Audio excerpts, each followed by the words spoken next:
धन्यवाद madam, thank you. धन्यवाद. Shri Lavu, Shri Krishna ji. Thank you, ma'am. Thank you for allowing me to speak on this.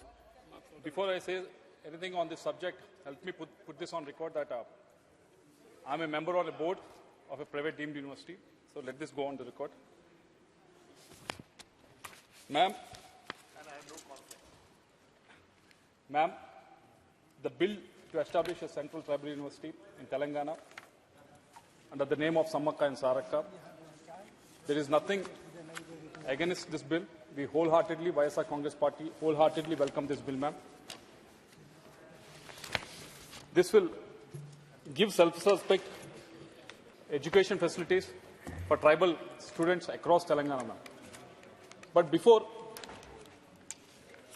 I go into the topic of this tribal university, I want to touch upon the topic of AP Reorganization Act, under which this tribal university is being established.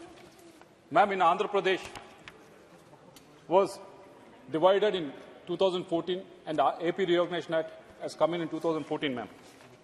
Under that act, there are many institutes that were promised to Andhra Pradesh.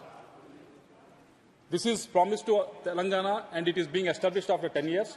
But there was many institutes that were promised for Andhra Pradesh.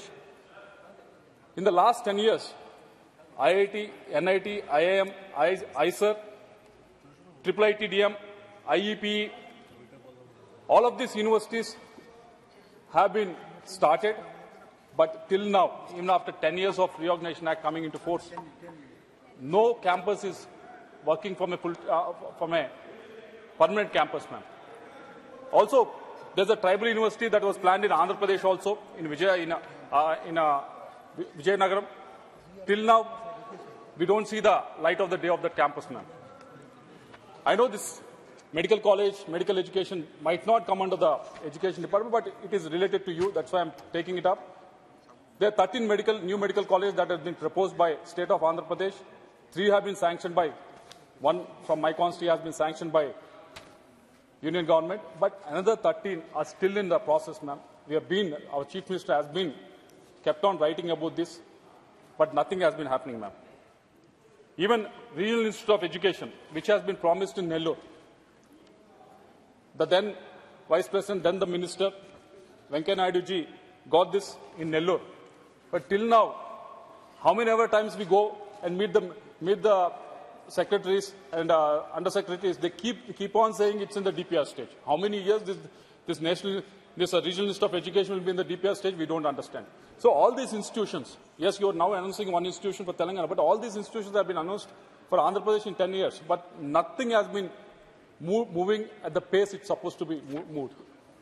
Next, coming to the funding, ma'am.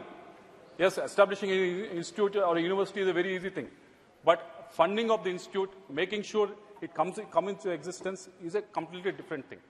That requires a lot of funding, and the new ones, giving funding for the new ones, yes, it will take some time, but the existing ones, there was a RUSA funding that was there. There was huge cuts in the RUSA funding in the last 3-4 years, ma'am. There was almost 31% of actual budgets that have been utilized under RUSA in the last 2 or 3 years, ma'am. This is atrocious. These are supposed to be used to actually upgrade the state universities, state government universities, so that they can better facilitate for the students across the states, ma'am. And coming to the HEFA, Higher Education Financing Agency, this is a new thing that the Union government has conjured up and brought it in, ma'am. But this has been only given to this funding has been only given to the IITs, and no other institutes have been eligible under this. Earlier, there was a grant that was given to the IITs, but now you are saying we're not going to give a grant. We are going to give a loan to the IITs so that after they use this loan to build up any infrastructure, they have to repay the loan. So what has happened after these IITs have taken this loan? Ma'am, I have 10 minutes, ma'am. 5 minutes. Ma'am, I have 10 minutes, ma'am. 5 minutes completed. 5 minutes. So what happened with one example I can give you is with regards to IIT Bombay has taken 520 crore loan. The fee has raised for the students by almost 100%. Because they have to pay back this loan, so they're collecting it from the students. From the grant, you have made it into a loan. And who is bearing the burden of the loan? It is by the students of this country. So why this loan, HEFA has been only given to the IITs and only as a loan, but not as a grant? Even not only IITs, why can't it be given to NITs? Why can't it be given to the central universities? Why can't it be given to the state universities? So if the minister can answer about that. And also, last 2 points, ma'am. And when we talk about all these things, ma'am, they say we are going to improve the education facilities in India. We are going to invite the foreign universities in India. That's a new mantra that Union government has been bringing about, ma'am. Yes, there are 4.4 lakh students that are studying abroad in 2021. It has increased to 7.5 lakh students in 2022. It will continue to increase for the next 4-5 years. It has happened in Korea. It has happened in Japan when the country was developing. It has happened in China also. But at some point, it will come back. But the first thing that the government has to understand is, last 1 point, ma'am, last 1 minute, ma'am. The government has to understand is, the students that are going abroad are going not just for education, actually for the lifestyle as well. Union government is talking about Atmanirbhar Bharat in every other industry. But when it comes to universities of this country, they want to outsource the whole thing to the foreign universities. So I request the Union government to relook at it, ma'am. And last point, ma'am, with regards to HECI, ma'am, Higher Education Commission of India. This has been brought about in 2018 so that there will be minimum government and maximum governments. There will be hand-holding for all the higher education institutions. That's what was promised, ma'am.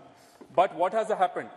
In 2015-16, there were 276 state private universities, ma'am. By 2019-20, there were 407 state private universities. So there was an increase of 47% of state private universities. But when it comes to the central universities, in 2015-16, there were only 43.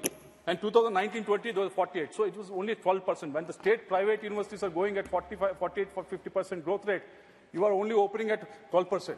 And also coming to the deemed to be public universities, which is under central government. In 15-16, there were 32. In 19-20, it was 36, only 12%. Again, it's in your hands. It's in your hands. Why you not?